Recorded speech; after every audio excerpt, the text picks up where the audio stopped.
আসসালামু আলাইকুম। আপনি কি জানেন এমন একজন যুবক ছিল যার মৃত্যুতে আসমানের ফেরেশতারা কেঁদেছিল, যার জন্য আল্লাহর আরশ কেঁপে উঠেছিল? আজ শুনব সাহাবী সাদ ইবনে মুয়ায় রাদিয়াল্লাহু আনহুর ঘটনা। ঘটনাটা শুনলে আপনার চোখে পানি এসে যাবে। সাদ ইবনে মুয়ায় মদিনার আউস গোত্রের নেতা। মাত্র ৩০ বছর বয়সে ইসলাম গ্রহণ করেন। ইসলাম গ্রহণের দিনই তিনি তার গোত্রের সবাইকে ডেকে বলেছিলেন, তোমরা যদি মুসলিম না হও, তাহলে আজ থেকে আমার সাথে তোমাদের কোনো সম্পর্ক নাই। সেদিন সন্ধ্যার আগেই পুরো আউস গোত্র মুসলিম হয়ে গিয়েছিল। সুবহানাল্লাহ! মাত্র ৬ বছর তিনি ইসলামের খেদমত করার সুযোগ পেয়েছিলেন। কিন্তু এই ৬ বছরে তিনি এমন কাজ করেছেন যে কিয়ামত পর্যন্ত মানুষ তাকে মনে রাখবে। খন্দকের যুদ্ধ চলছে। মদিনা ঘিরে ফেলেছে কাফেররা। হঠাৎ একটা তীর এসে লাগল সাদ রাদিয়াল্লাহু আনহুর হাতে। রক্ত বন্ধ হচ্ছে না। তিনি তখন আল্লাহর কাছে দোয়া করলেন।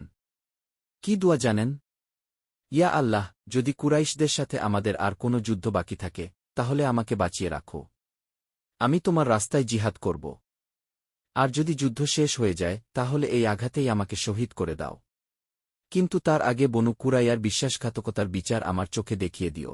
আল্লাহ তার দোয়া কবুল করলেন। খন্দকের যুদ্ধ শেষ। বনু কুরাইয়া মুসলিমদের সাথে চুক্তি ভেঙে বিশ্বাসঘাতকতা করেছিল। রাসূল সাল্লাল্লাহু আলাইহি ওয়াসাল্লাম বিচারের ভার দিলেন সাদ ইবনে মুয়ায়ের উপর। সাদ রাদিয়াল্লাহু আনহু রায় দিলেন, যারা যুদ্ধ করেছে তাদের মৃত্যুদণ্ড, নারী শিশু বন্দী।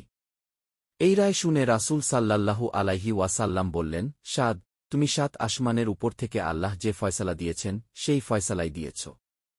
বিচার শেষ। রাতেই সাদ রাদিয়াল্লাহু আনহুর হাতের জখম থেকে আবার রক্তপাত শুরু হল। রক্ত আর বন্ধ হল না। তিনি শাহাদাত বরণ করলেন। ইন্না লিল্লাহি ওয়া ইন্না ইলাইহি রাজিউন। তার জানাজায় রাসূল সাল্লাল্লাহু আলাইহি ওয়াসাল্লাম নিজে শরিক হলেন। কবর দেওয়ার সময় রাসূল সাল্লাল্লাহু আলাইহি ওয়াসাল্লামের চোখ দিয়ে পানি পড়ছিল। সাহাবীরা বললেন, ইয়া রাসূলাল্লাহ, আমরা আপনাকে কখনো এভাবে কাঁদতে দেখিনি।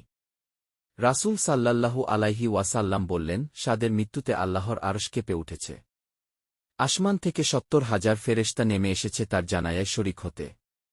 এর আগে তারা কখনো দুনিয়াতে নামেনি। সুবহানাল্লাহ! মাত্র ৩৬ বছর বয়স। ৬ বছরের ইসলাম। এর বিনিময়ে আল্লাহর আরশ কাঁপিয়ে দিলেন। ভাই, আমরা কত বছর বাঁচব জানি না। কিন্তু সাদ ইবনে মুয়ায় রাদিয়াল্লাহু আনহু আমাদের শিখিয়ে গেলেন, জিন্দেগি কত লম্বা সেটা বড় না, কত দামি সেটা বড়। আপনি ডিপ্রেশনে আছেন? ঋণে আছেন? মনে হচ্ছে জীবন শেষ? উঠে দাঁড়ান।